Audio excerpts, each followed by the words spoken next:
UEFA champions লিগে আজ মাঠে নামছে Atletico Madrid, Juventus, Liverpool, Real Madrid, Bayern মিউনিখের মতো ক্লাবগুলো।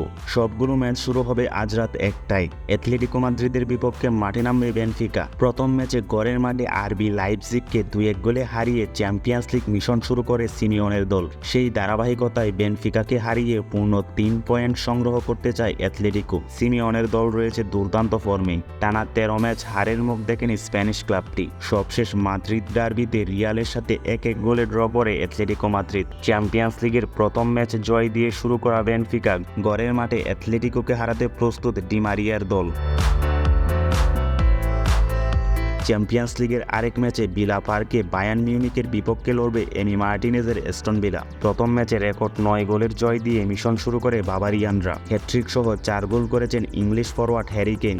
উনাই এমেরির হাত ধরে প্রিমিয়ার লিগ, ইউসিএল এ ভালো ফর্মে রয়েছে ইংল্যান্ডের ক্লাবটি।